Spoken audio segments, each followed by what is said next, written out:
another team which has absolutely smashed that out of the park, and they are definitely one of the best league pass teams.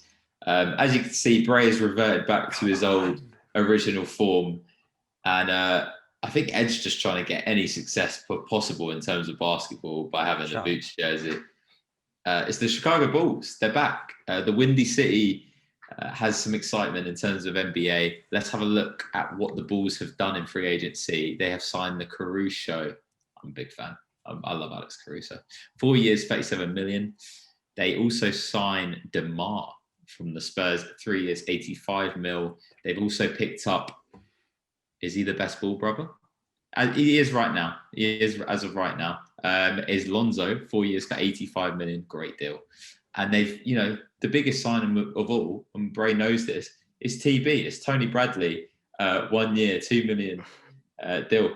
Right, guys, let's talk about the Bulls. What have you got to say about it? I know, Ed, you were extremely excited about the Bulls. Must-see TV is something you said. Is that right? Yeah, it's just going to be such a fun lineup to watch. They've got Lonzo, DeMar, Levine, Patrick Williams, and Vooch. That seems like a really fun lineup. I have no idea what to expect. It just seems like, I don't know if I'm going to get ISO ball from Zach Levine. I don't know if DeMar's going to be Spurs DeMar distributing and just being a great leader on the team.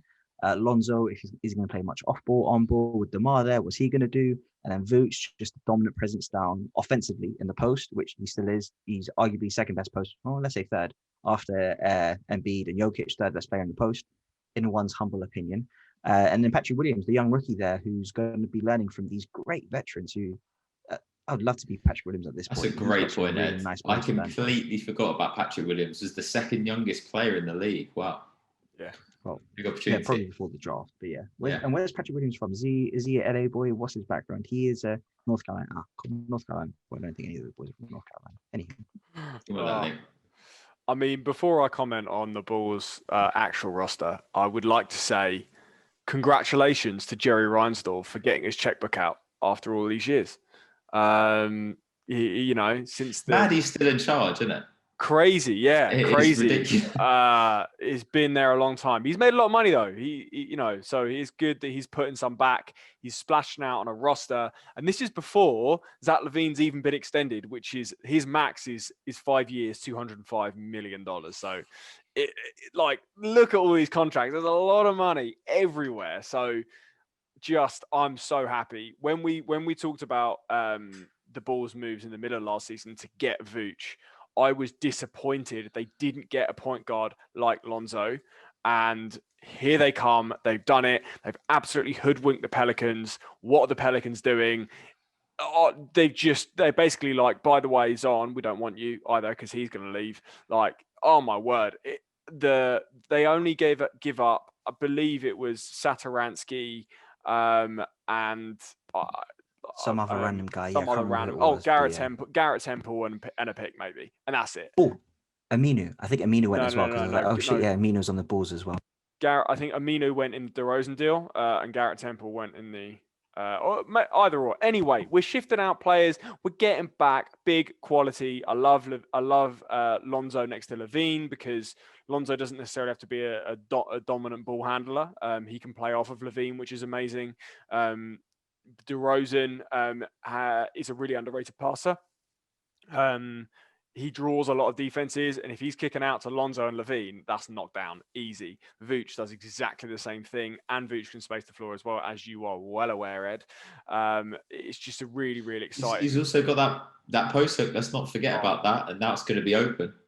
I mean, and it means that the Bulls ultimately are going to be going with a 3-guard lineup most of the time. Now, this is possibly a good or a bad thing for Pat Williams because he's now going to have the hardest wing defensive assignment every single night.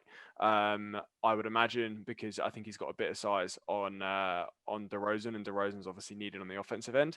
But I think that's going to be really good for him.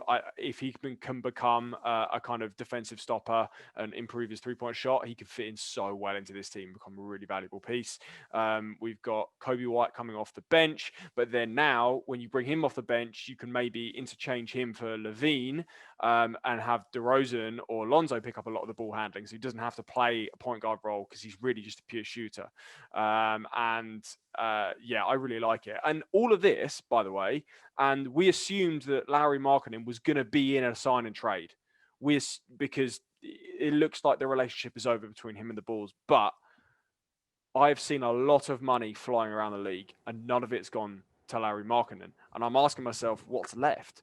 The Bulls have given him the qualifying offer. I don't know how much it is, and there just hasn't been any news as to it being matched. So we could well see him back in a Bulls jersey as well to add to the depth, or maybe being used as another trade piece to extend. Obviously, you know, Tony Bradley is holding down most of that backcourt, the front court rotation. Sorry.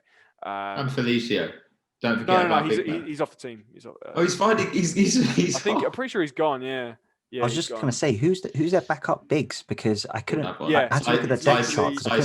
Tice is gone.